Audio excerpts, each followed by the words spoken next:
El siguiente programa es apto para todo público. Canal C.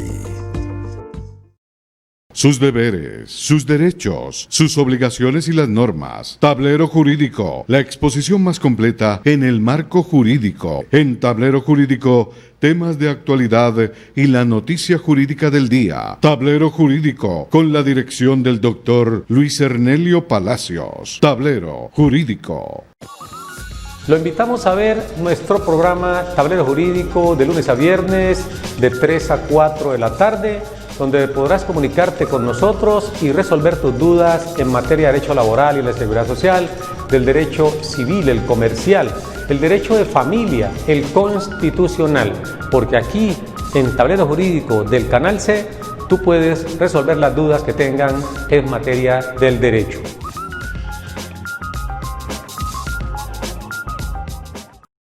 Sus deberes, sus derechos, sus obligaciones y las normas. Tablero Jurídico, la exposición más completa en el marco jurídico. En Tablero Jurídico, temas de actualidad y la noticia jurídica del día. Tablero Jurídico, con la dirección del doctor Luis Ernelio Palacios. Tablero Jurídico.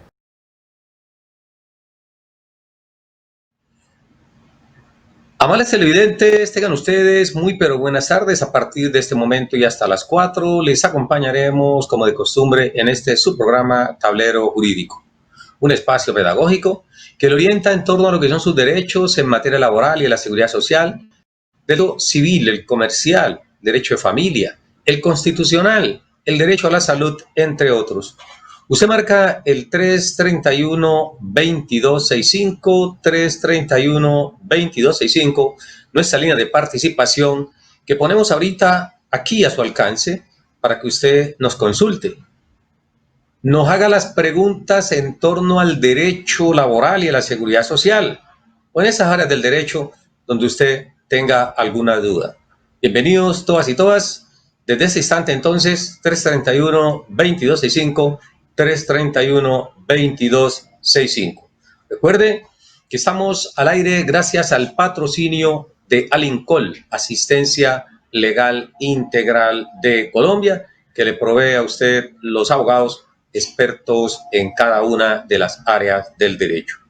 Queremos recordarle y agradecerle a aquellas personas que nos escribieron a nuestro correo y nos consultan cómo liquidar su pensión de vejez sin que de momento hayan obtenido la misma. Porque ellos dicen que hay unas fórmulas en la Ley 100 que establecen una pensión mínima a partir de la cual debe irse aumentando la misma dependiendo el número de semanas que tenga la persona. Esto con relación a la pensión de vejez. Entonces a esas personas les respondemos que depende la norma que se vaya a aplicar al caso concreto. Asimismo, miraríamos a cuánto puede usted desde su casa aprender a liquidar el monto de su pensión. Una cosa es pensionarse con la ley 33 del año 1985, otra cosa con el decreto 758, otra con la ley 100 de 1993 y otra con la ley 797 del año 2003. Cada una de estas cuatro normas que hemos citado trae una metodología o una forma para liquidar la pensión de vejez. Iniciamos hablando acerca de la ley 33 del 85. Esta ley se aplica a aquellas personas, pues, que al momento de entrar en vigencia la ley 100 ya tenían unos requisitos cumplidos. ¿Cuáles requisitos? Los de el tiempo exigido en las entidades del Estado y la edad. Hay que hacer énfasis en que antes de la ley 100, en las entidades del Estado, en términos generales, se aplicaba la ley 33 del año 1985. Y esta ley establecía que una persona, para poder obtener la pensión en el sector público, era necesario haber trabajado 20 años continuos o discontinuos al servicio del Estado. 20 años continuos o discontinuos al servicio del Estado. Y haber cumplido 55 años de edad, fuera hombre o fuera mujer. Es decir, aquí no había diferenciación en materia de edad para obtener la pensión. La mujer y el hombre, con la ley 33 de 1985, ambos se pensionaban con 55 años de edad, siempre y cuando hubiesen trabajado con el Estado 20 años continuos o discontinuos. Y decimos en términos generales ley 33 porque hay que recordar que existían las pensiones convencionales en algunas entidades del Estado, incluso también empresas privadas que pactaban con la Convención Colectiva de Trabajadores y esa representación del sindicato de empleadores, unas condiciones pensionales más favorables. Si bien es cierto, la ley 100 decía, la ley 7, la ley 33 del 85, en términos generales, tenía unas condiciones para aplicarle a todos los trabajadores del Estado.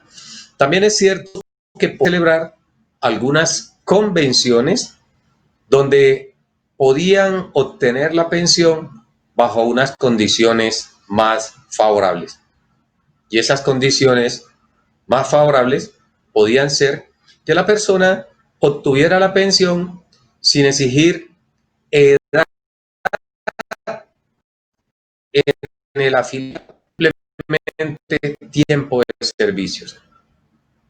Una persona trabajaba 20 años y tener la pensión a los 40, a los 38, si había iniciado a trabajar a los 18 o a los 20, lo que significaba que no era necesario cumplir cierta edad en esa persona, sino un tiempo de trabajo con su empresa. Usted trabajaba 20 años y si había ingresado a los 20 años a trabajar a la empresa, pues simplemente a los 40 ya obtenía su pensión. Nunca se dijo que el fondo de pensiones, nunca se dijo que la empresa iba a quebrar por esta situación. Antes, por el contrario, gozaban de buena salud financiera y había un poco de mejor calidad de vida para ese pensionado que lo hacía bajo estas condiciones.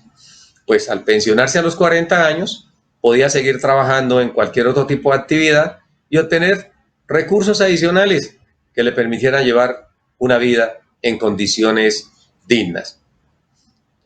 Para esa misma época y paralelo a la ley 33 del 85, paralelo a esas convenciones colectivas de trabajo, también existía el decreto 758 del año de 1990.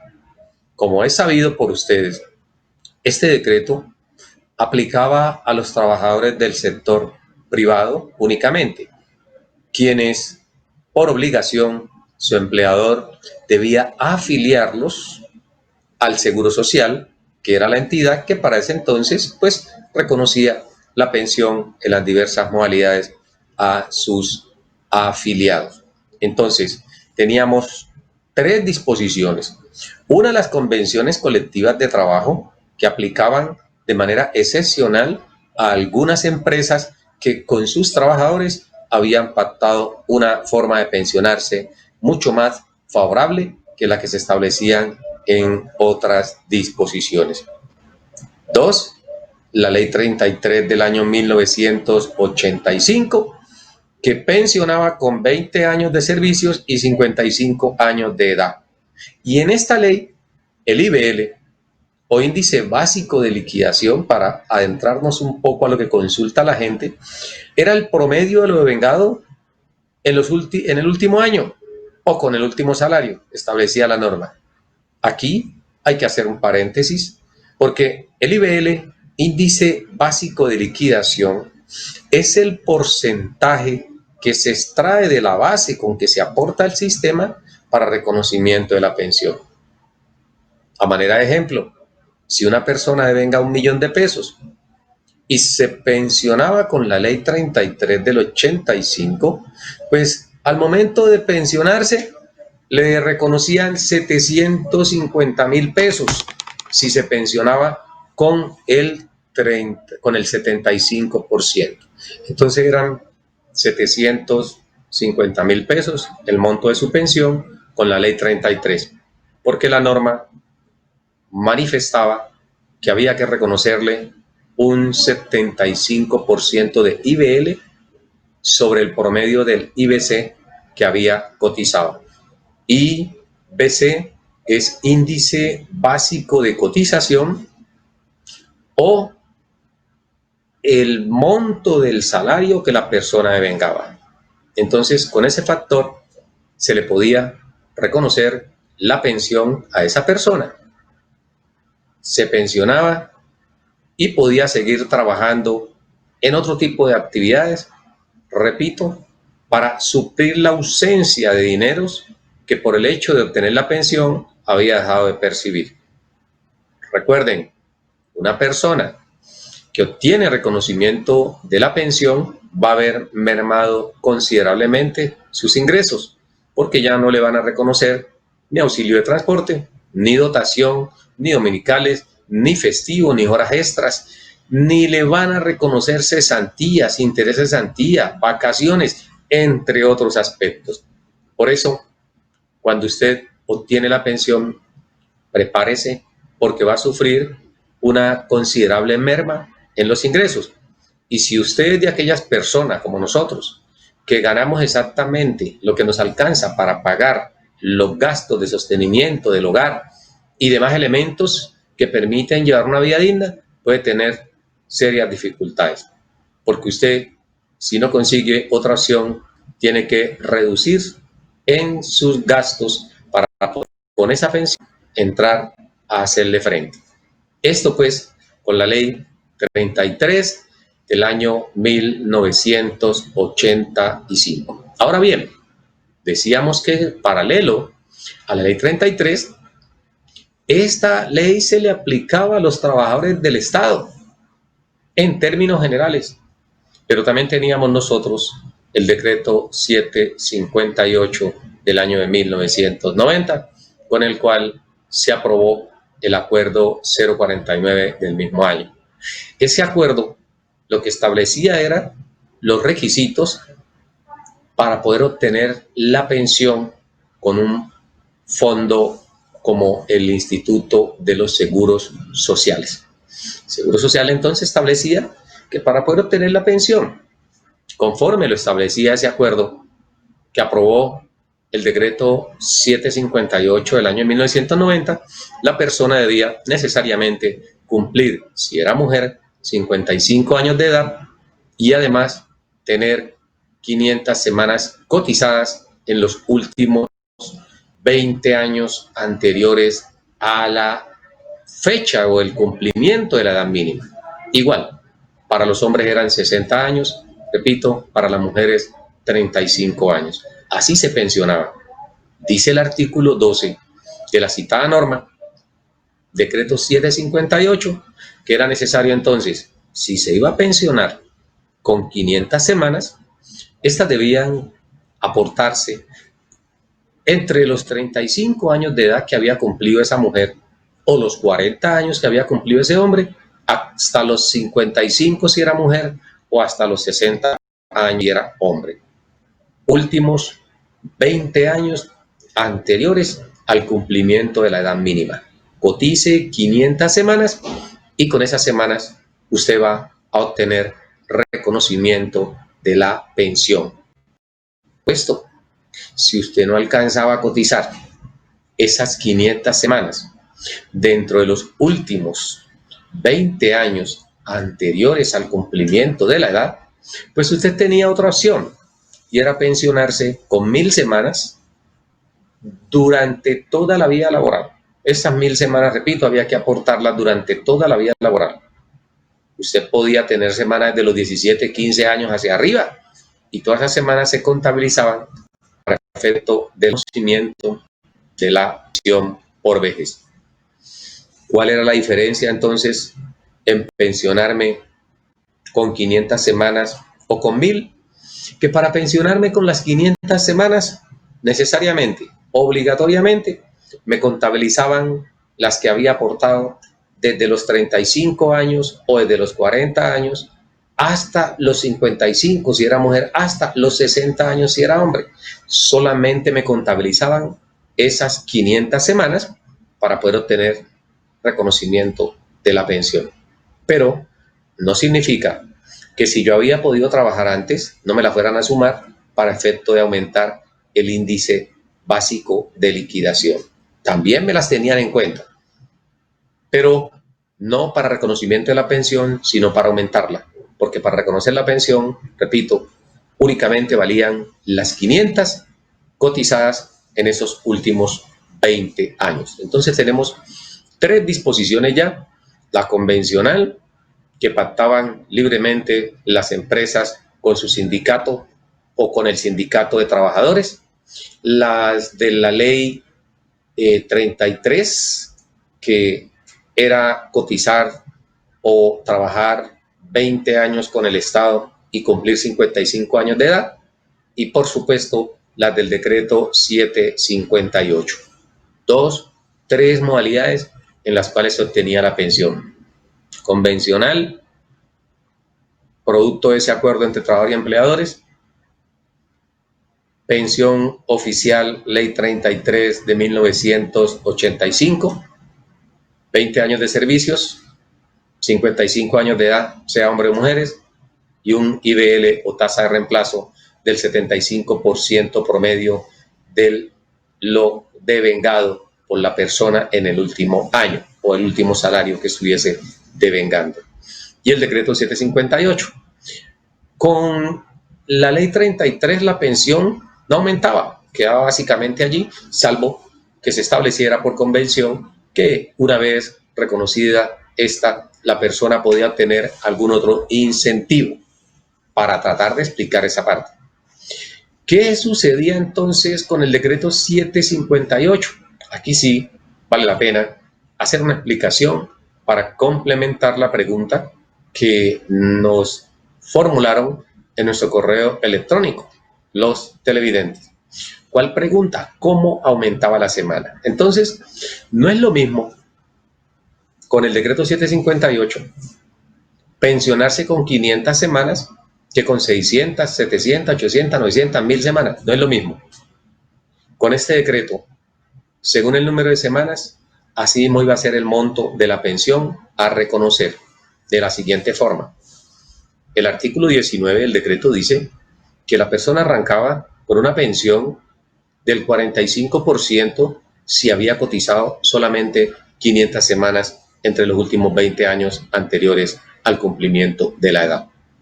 50 semanas, ojo, 500 semanas, corrijo, 500 semanas en esos últimos 20 años. Con eso obtenía una pensión mínima que arrancaba en un 45% de la base con la que cotizó. Si esa persona tenía un salario en promedio de 1 millón de pesos y se iba a pensionar con 500 semanas, entonces le reconocían el 45% sobre ese millón de pesos, 45% sobre ese millón de pesos. Pero resulta que si la persona seguía cotizando, el decreto 758 establecía que cada 50 semanas cotizadas, ojo, por cada 50 semanas cotizadas por encima de las primeras 500, entonces a esa persona le iban a reconocer un 3%, le iban a reconocer. Lo que implica cotizar 550 será un 45, sino un 48%. Cotizaba 600 semanas era un 51%. Cotizaba 650 semanas era un 54%. Y así sucesivamente iba aumentando la pensión en 3 puntos por cada 50 semanas adicionales a las primeras 500. Hay que hacer una precisión de que así la pensión se obtuviera con 500 semanas y le dieran un 45% del índice básico de cotización, esa pensión no podía ser inferior al salario mínimo legal mensual vigente. Debía, por lo menos, esa pensión tener un valor igual o superior al salario mínimo legal mensual vigente, nunca por debajo del salario. Esto pues, tratando de ponerlo en consonancia con las normas de carácter internacional que posteriormente fueron recogidas por nuestra Carta Magna en el año 1991, porque ahí en la Constitución Política también se estableció la garantía del mínimo vital móvil en el artículo 53, y así lo interpretó el constituyente del año 1993 cuando aprueba la ley 100 y establece en su artículo 35 que ninguna persona podrá obtener una pensión o ninguna pensión podrá ser inferior al salario mínimo legal mensual vigente. Entonces, la pensión con el decreto 758 del 90 aumentaba de 50 semanas un 3%, 50 semanas 3%.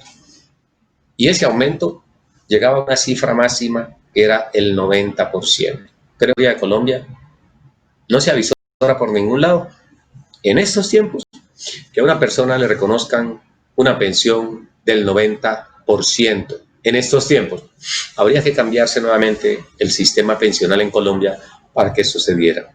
Pero es casi imposible que en estos tiempos de matrimonios diabólicos entre los políticos y los gremios económicos pueda haber algún tipo de reforma que apunte hacia eso, a que la persona le reconozcan un poco más del porcentaje que actualmente le reconocen como pensión de vejez. Ahora bien, entonces decíamos que para una persona obtener el máximo era el 90%, el mínimo era el 45%. Si tú iniciaste trabajando y devengabas 1 millón de pesos y te pensionabas con 500 semanas, pues te reconocían un 45%, que eso equivalía a 450.000 pesos si ganabas 1 millón. Y si el salario mínimo estaba en 600.000 pesos, entonces había que reajustar este valor al salario mínimo legal mensual vigente. Y el máximo era el 90%. Y para que me dieran el 90%, necesitaba haber cotizado 1.250 semanas. 1.250 semanas. Después de ese valor, no había nada que hacer. Así se tuviera 3.000 semanas, 2.000 semanas, 1.008 semanas, le iban a dar lo mismo, ese 90%. Pero la norma sí, el decreto 758, establecía que podía reconocérsele a las personas un incremento pensional por cónyuge, compañera o compañero permanente. Así lo indicaba en el artículo 21 del citado decreto, en donde se definía que ese derecho se causaba y se reconocía directamente al pensionado, siempre y cuando la cónyuge, compañera o compañero permanente estuviera a cargo de él. Es decir, que no devengara ningún tipo de salario, tampoco podía tener una renta por parte de un tercero o por sí misma, y tampoco podía estar pensionada. De lo contrario, desaparecía el incremento, porque el artículo 21 hace mención que el incremento del 14% para cónyuge era únicamente por cónyuge a cargo, cuando una mujer o cuando un hombre estaba a cargo de esa persona que se había pensionado, sea su esposa o sea su esposo. Le reconocían un 14%. Y lo hacían solamente por una de las parejas. No es que si la mujer tenía 3 esposos, o un esposo y 2 amantes, o compañeros permanentes, le fueran a reconocer por cada uno de ellos un 14, o viceversa. Si el hombre tenía 3 mujeres, no, solamente le reconocían por una sola mujer un 14% de incremento. Igual sucedía con los hijos, porque a los hijos, o por los hijos, se podía reconocer un 7% por cada hijo en edad escolar. Cada hijo en edad escolar. para que ustedes vayan entendiendo más o menos cómo funcionaba el sistema en ese momento. Y el sistema decía un 7% por cada hijo en edad escolar, y máximo lo reconocían por 4 hijos. 4 hijos era lo máximo que le reconocían. Entonces, esos hijos cada uno recibía un 7%, o cambiemos la situación. No es que los hijos recibieran un 7% cada uno. No es que la cónyuge recibiera un 14% para ella, no. Se lo entregaban al pensionado como un reconocimiento, como una ayuda por tener una cónyuge, compañera a cargo. Ese 14%. Le entregaban al pensionado un 7% por cada hijo cuando estaba a cargo de él. En edad escolar, o si la persona era mayor y estaba en situación de discapacidad y dependía del padre. Ahí también le reconocían un 7% para que me entiendan con claridad lo que queremos explicarles en torno a los incrementos pensionales por cónyuge, compañera o por hijos en edad escolar. Entonces, el hombre podía tener 10 hijos, 20 hijos. Era normal que las familias de esa época fueran numerosas. Siempre se decía que los hijos traían allí bajo el brazo su pancito. Eso se decía. Y muchas familias creían ese cuento y tenían muchos hijos, pero nunca pudieron comprobar que debajo del hombro, debajo de la sila, ahí trajeran un pan. Ninguna persona, ningún niño trajo un pan allí. Esto no es cierto. La gente se engañaba y siempre tenía más y más y más hijos, pensando que con esos pancitos que traían se iban a alimentar mejor. Pero no, eso no era cierto. Hasta aquí, pues, el decreto 758, que si sumamos incremento por cónyuge del 14 a ese por ciento, tenemos allí un 104%. Y si le sumamos a ese 104%, un caso patético donde una persona tuviera 4 hijos en edad escolar, era un 28%, porque por cada hijo le daban un 7, que lo multiplicamos por 4, 8, y un 4% que ya tenía 14 por cónyuge y 90 por haberse pensionado con 1.250 semanas, daba un total de un 132%. 132%. Esto que nos permite concluir que era muy importante obtener reconocimiento de la pensión en esa época. Muy importante obtener reconocimiento de la pensión. Pues porque si yo obtenía mi pensión a esa etapa, pues iba a recibir mucho más. Una persona que vengaba el salario mínimo de ese entonces, que vengara $1.000.000 o el salario mínimo, pues le iban a reconocer un 32, un 42% más. Me pensiono con el monto del 90%, y a ese monto sobre la pensión mínima sumémosle un 42% más porque tenía cónyuge, porque tenía 4 hijos en edad escolar, y eso un 132. Entonces la gente tenía ganas de y pedir a los 60 años a una pensión para los hombres, a los 55 años una pensión para las mujeres, y podían efectivamente disfrutar un poco más de su descanso en familia, aunque sea en su vejez. Hoy en día los tiempos han cambiado. Esa pensión que se reconocía con el decreto 758, cuando nace la ley 100 y entra en vigencia el 1 de abril del año 1994, comenzó a cambiar de manera considerable esas condiciones, porque la ley 100 no trajo incrementos pensionales por cónyuge, ni por compañero, ni por compañera permanente, y tampoco por hijos.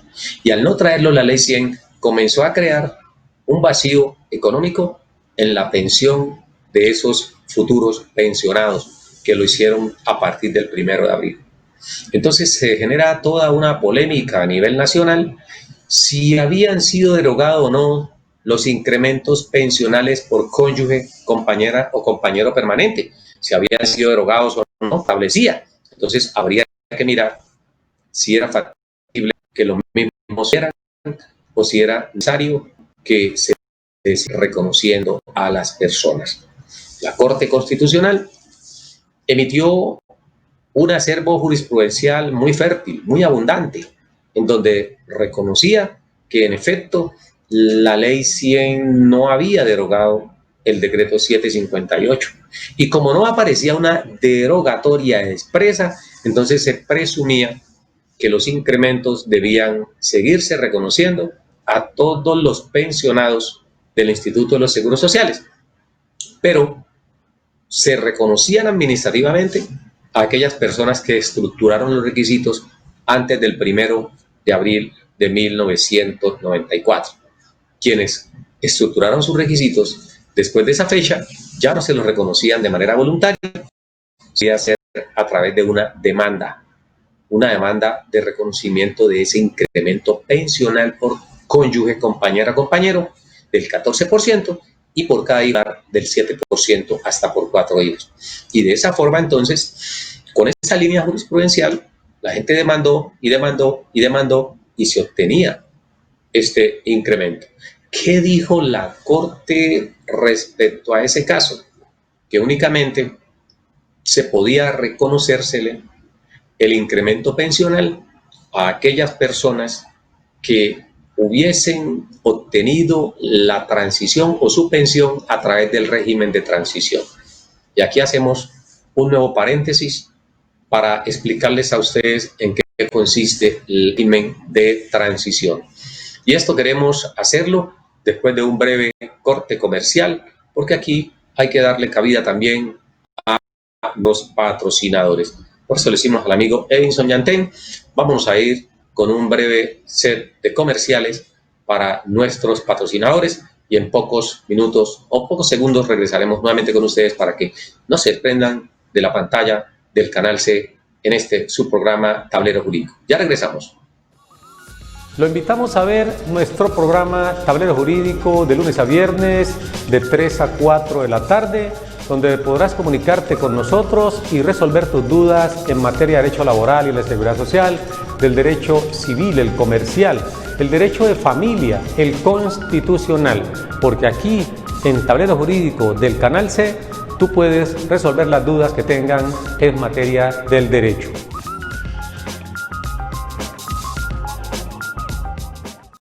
Sus deberes, sus derechos, sus obligaciones y las normas. Tablero Jurídico, la exposición más completa en el marco jurídico. En Tablero Jurídico, temas de actualidad y la noticia jurídica del día. Tablero Jurídico, con la dirección del doctor Luis Ernelio Palacios. Tablero Jurídico. Lo invitamos a ver nuestro programa Tablero Jurídico de lunes a viernes de 3 a 4 de la tarde, donde podrás comunicarte con nosotros y resolver tus dudas en materia de derecho laboral y la seguridad social, del derecho civil, el comercial, el derecho de familia, el constitucional, porque aquí en Tablero Jurídico del Canal C tú puedes resolver las dudas que tengan en materia del derecho.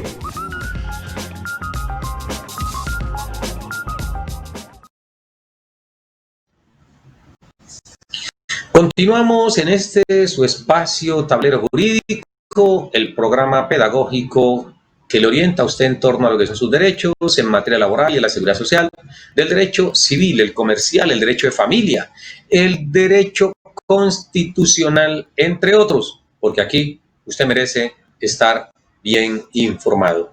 Hoy, hablando de un tema que nos ha generado muchas preguntas y son las relacionadas con la liquidación de la pensión con las diversas normas que se han expedido en Colombia en los últimos años. Arrancamos con una pensión convencional, seguimos con lo que era la pensión en el sector público con la ley 33 de 1985, seguimos posteriormente con el decreto 758 del año de 1990 y finalmente aterrizamos nosotros a lo que es la ley 100, de la cual vamos a hablar más luego, porque ahorita queremos tratar de afianzarnos un poco, entonces, en estos temas relacionados con la liquidación en el decreto 758.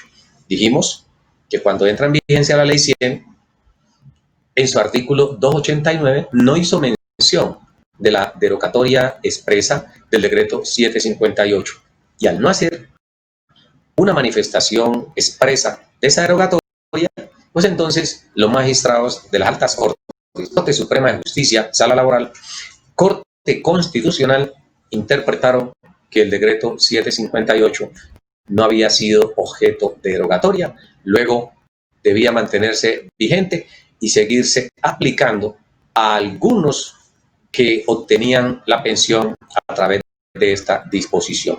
Entonces, lo que se vino adelante fue una cascada de demandas, pero con base en el decreto 758, y este no podía dejar de aplicarse a las personas que a 1 de abril cumplieran con los siguientes requisitos: tener 35 años de edad a 1 de abril si es mujer, tener 40 años de edad a 1 de abril si es hombre, pero si era menor de 40 o si era menor de 35 y tenía 15 años aportados al sistema pensional, esa persona podía pensionarse con el régimen de transición, es decir, exigía la aplicación del decreto 758 del 90, aprobado, con el cual se aprobó el acuerdo 049 del mismo año. Entonces, para muchas personas esa era una opción de vida, porque aplicar o exigir la aplicación del decreto 758 significaba que le iban a reconocer una mejor pensión. Y en esos términos entonces se fue poco a poco estableciendo el reconocimiento a cada uno de los futuros pensionados que estaban en régimen de transición. Artículo 36 de la Ley 100. Artículo 33 de la Ley 100. Allí se estableció entonces el régimen de transición y muchas personas exigieron su aplicabilidad en la medida en que iban cumpliendo con el requisito de semanas y de edad para acceder a la pensión. Es cierto, estamos en el año 95, 96, 97, hacia adelante, hasta el 2020. Y las personas entonces decían: yo exijo que me apliquen el decreto 758 para tener reconocimiento de la pensión. Pero, ojo, que a no todos le podían aplicar. Y esas personas que no fueron beneficiados con el régimen de transición definido en el artículo 36 de la Ley 100, entonces a esas personas simplemente había que aplicarle la ley 100 del 93. Otras condiciones distintas, vamos a mirar en qué consistieron. Entonces, el incremento pensional se concede solo para quienes estaban en transición. Y el régimen de transición, hacemos la aclaración, únicamente aplica para las personas, ojo, aplica únicamente para las personas que se pensionan por vejez. La transición no aplica para aquellas personas que exigen reconocimiento de la pensión, ni de invalidez, ni de sobreviviente. Solamente para quienes se pensionan bajo el artículo 12 del decreto 758, es decir, una pensión de vejez, pensión de vejez. Así está establecido pues en la jurisprudencia, porque para aquellos que se pensionaban después del 1 de abril del 94 por invalidez o pensión de sobreviviente para los familiares del afiliado, aquí en este caso nosotros habla la Corte Constitucional del principio de favorabilidad o condición más beneficiosa, remitiéndose a lo que son los organismos internacionales como la Organización Internacional del Trabajo, que adoptó, por supuesto, la Constitución Política del año de 1991, cuando estableció esa primacía pues, de la favorabilidad frente a otro tipo de normas que había que aplicarle al trabajador. Por eso dice aplicabilidad de la norma más favorable. Esto está, por supuesto, o el Código Sustantivo del Trabajo en su artículo 21 está en consonancia con la Constitución Política, porque también en el artículo 21 del Código Sustantivo del Trabajo se establece que hay que aplicarle al trabajador la norma que resulte más favorable para dirimir su controversia o su lío jurídico con un empleador, con un fondo de pensiones, con cualquier entidad de las aseguradoras del sistema. Y se repite en el artículo 21 de la Ley 100. Entonces, el principio de favorabilidad, recalco, no solamente está definido en los organismos internacionales, sino que también está en el artículo 53 de nuestra Constitución, el artículo 21 del Código Sustantivo del Trabajo y el artículo 20 de la Ley 100. Ahí encontramos un buen fundamento jurídico para poder defender el principio de favorabilidad o la condición más beneficiosa que tanto se pregona hoy en la sociedad, en un país que se ha obligado a través de su Estado, a través de su constitución política, a tener una condición de protección frente a las personas en situación de debilidad manifiesta. Por eso, la favorabilidad es un recurso que hoy en día debe tener el abogado, deben tener todos los afiliados al sistema para poder obtener una protección del Estado con una norma más favorable en esos términos. Luego, ¿qué pasó entonces con la Ley 100 y sus requisitos frente a lo que había definido inicialmente el decreto 7? Pues bien, que la Ley 100 vino a cambiar cantidades de cosas. No solamente la Ley 100 acabó con el incremento pensional, la Ley 100 aumentó la edad de 55 a 57 años para las mujeres, de 60 a 62 años para los hombres. Ya los hombres no nos pensionábamos con los 60 años de edad, ni las mujeres con 55, sino que desde el 1 de enero del año 2014, desde el 1 de enero del 2014, nadie se pensiona en Colombia si no tiene cotizada, si no tiene 62 años si es hombre o 57 años si es mujer. Antes de esa edad se podía pensionarse con los 55 o los 60, antes de esa fecha, 1 de enero del año 2014, corrijo. De ahí en adelante debe cumplir requisitos de 62 y de 57 si es hombre y si es mujer de forma respectiva. Aquí, para hacer esa precisión. Esto porque aún en la sociedad no se tiene la claridad si le aplican el decreto 758 o si le aplican la Ley 100. Recordemos que el artículo 36 que consagró la transición la trajo por tiempos y por edad.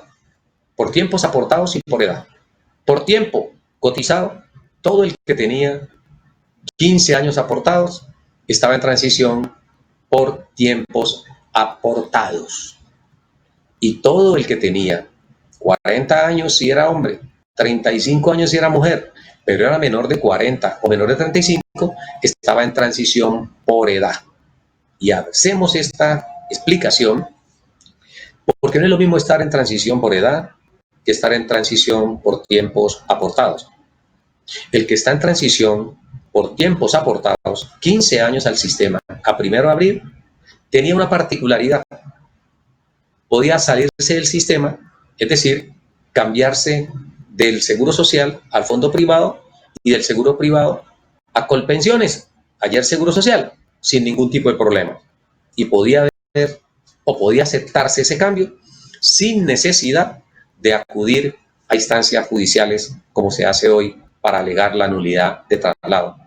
Hoy, cualquier persona que haya tenido a 1 de abril del 94 15 años aportados al sistema puede cambiarse sin necesidad de una demanda. Lo puede hacer incluso con trámite administrativo, porque las innumerables sentencias de la Corte Constitucional así lo han establecido. Han buscado privilegiar a aquel que estaba en transición por tiempo por encima de aquel que estaba en transición por edad solamente. Porque el que estaba en transición por edad, si se sale del sistema, pierde la transición. Recordemos nuevamente el artículo 12 de la Ley 100 creó dos grandes regímenes. El régimen de ahorro individual con solidaridad y el régimen de prima media con prestación definida. Ambos están allí en el artículo 12 de la Ley 100. ¿Y para qué se crearon? Para que las personas que estaban dispersas en diversos fondos de pensiones de las entidades públicas y del Seguro Social pudieran a partir del 1 de abril tomar la decisión de decir, me voy a cambiar. ¿Y me voy a cambiar para dónde? Me cambio para el fondo que yo quiera. O me mantengo en el Instituto de los Seguros Sociales, vigente a 1 de abril del 94, o me voy para los nuevos fondos que se crean a través de la figura del RAIS, del régimen de ahorro individual con solidaridad, o conocidos también como fondos privados. Esa incertidumbre hace entonces que las personas permanezcan allí en la indecisión. Unos dicen, me voy para el nuevo sistema. Otros, fieles a su convicción, dicen, me quedo en el Seguro Social. Pero si una de esas personas que estaba en el Seguro Social y es beneficiario del régimen de transición, solo porque a 1 de abril del 94 tenía 35 años esa mujer o tenía 40 años ese hombre y no alcanzaba a tener 15 años aportados al sistema, esa persona entonces no podía salirse del Seguro Social, so pena de perder el régimen de transición. Muchos lo hicieron y cuando pretendieron regresar ya no pudieron recuperar la transición y se vieron obligados a pensionarse con la Ley 100 del año 1993, no como ocurre con aquellos que sí estaban en transición por tiempos aportados al tener 15 años, digamos, cotizados al sistema. Estas personas sí podían haberse salido y entrar cuando quisieran. Los otros, bajo ninguna circunstancia, lo podían hacer. Por eso nos tomamos esta molestia. ¿Por qué razón? Porque la Ley 100, en su artículo 33, estableció nuevos requisitos. La Ley 100, en su artículo 33, estableció nuevos requisitos. ¿Cuáles requisitos estableció la Ley 100? Pues dijo que ya la gente no se iba a pensionar con 500 semanas en los últimos 20 años, sino con 1000 semanas en toda la vida laboral. Y eso fue un duro golpe. ¿Para quiénes fue un duro golpe eso?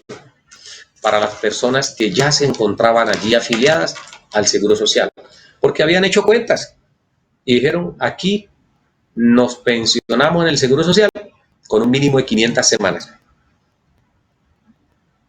Y nos vamos a pensionar con 55 años las mujeres. Y nos vamos a pensionar con 60 años los hombres. Y nos vamos a pensionar con un 90% de IBL. Y nos vamos a pensionar, ojo, con incrementos pensionales.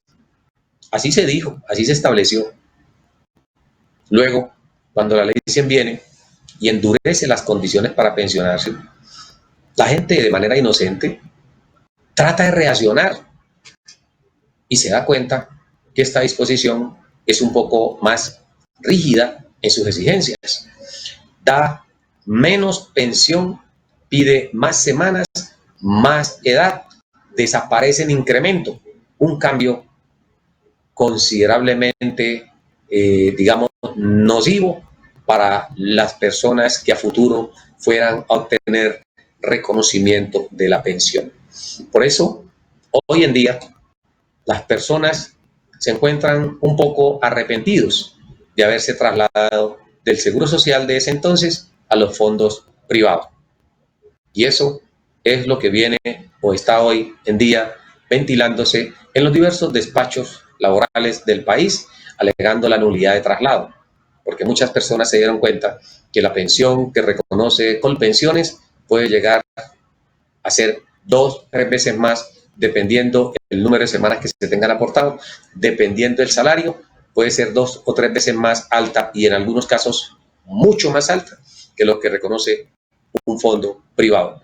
Y eso fue la explicación que no dieron los asesores comerciales de los fondos privados a partir del 1 de abril del año 1994, cuando comenzaron esa cacería de clientes para que se pasaran a los nuevos fondos de pensiones del sistema de ahorro individual con solidaridad, trasladándose de una forma, digamos, sin consulta del Seguro Social hacia los fondos privados. Hoy, cuando ya quisieron reaccionar, es bastante tarde, porque ya no tienen la edad que se exige para poder hacer el cambio por vía administrativa. Entonces, ya el cambio se da únicamente por vía judicial, cuando la mujer ya ha cumplido sus 47 años, cuando el hombre ha cumplido sus 52, solamente se da el trámite por vía judicial. No es posible hacerlo si ya usted, señora televidente, señor televidente, ustedes que me están escuchando, si usted es mujer y ya tiene 47 años cumplidos, ya no puede trasladarse de forma a través de un trámite administrativo. Si tiene 52 años, tampoco puede trasladarse.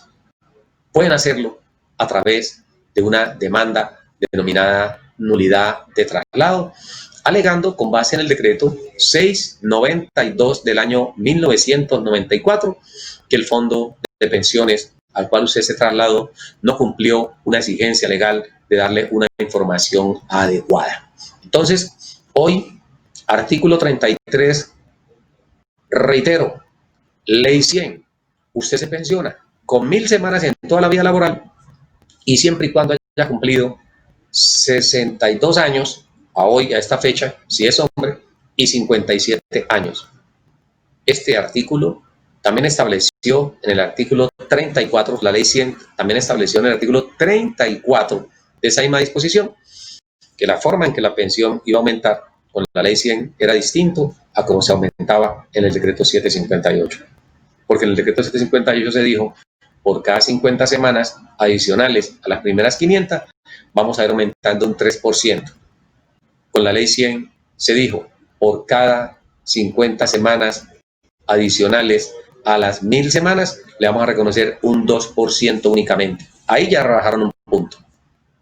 Y dijo, después de las 1200, vamos a aumentarle un 3% para llegar a 1400, que era el tope máximo, con el cual una persona podía obtener el 85% de IBL, índice básico de liquidación. La ley 100 se le apoderó a los futuros pensionados en Colombia de 5 puntos y le exigió mucho más semanas. Y finalmente, dejamos para mañana, hablamos de la ley 797 del año 2003, porque la ley 797 y el acto legislativo 01 es la disposición que vino más adelante a tratar de darle una estocada al sistema pensional colombiano. Con estas dos disposiciones, la ley 797 y el acto legislativo 01 del 2005, se le dio una estocada al sistema pensional, enriqueciendo más a los dueños de los fondos de pensiones y empobreciendo más a los futuros pensionados de Colombia, porque se hizo nuevamente ese matrimonio diabólico que nunca acaba entre la clase política y los gremios económicos. Sobre eso vamos a ocuparnos, Dios mediante, el día de mañana, cuando estemos aquí nuevamente en Tablero Jurídico. A todos nuestros televidentes les presentamos excusas. Hoy estuvimos totalmente dedicados a las explicaciones. No recesionamos llamadas porque nuestro teléfono estaba un poquito, digamos, fuera de cobertura a raíz de la lluvia, torrencial aguacero que cayó, pero mañana podemos ya interactuar con ustedes para que nos formulen sus preguntas. Ténganlas allí pendientes. Mañana, Dios mediante, en punto de las 3, vamos a escucharlos a ustedes haciéndonos preguntas en torno al tema y, por supuesto, a seguir hablando acerca de las disposiciones que modificaron el sistema pensional en Colombia. A todos ustedes, aunque no se han comunicado, sabemos que estaban allí. Doña Amparo, nuestra fiel televidente, la doctora Ruth Milena Murillo González, también ha sido ahí fiel televidente, además integrante del pool de abogados y asociados. Y por supuesto, le deseamos una muy feliz tarde. Un abrazo y nos vemos mañana. sus deberes, sus derechos, sus obligaciones y las normas. Tablero Jurídico, la exposición más completa en el marco jurídico. En Tablero Jurídico, temas de actualidad y la noticia jurídica del día. Tablero Jurídico, con la dirección del doctor Luis Ernelio Palacios. Tablero Jurídico.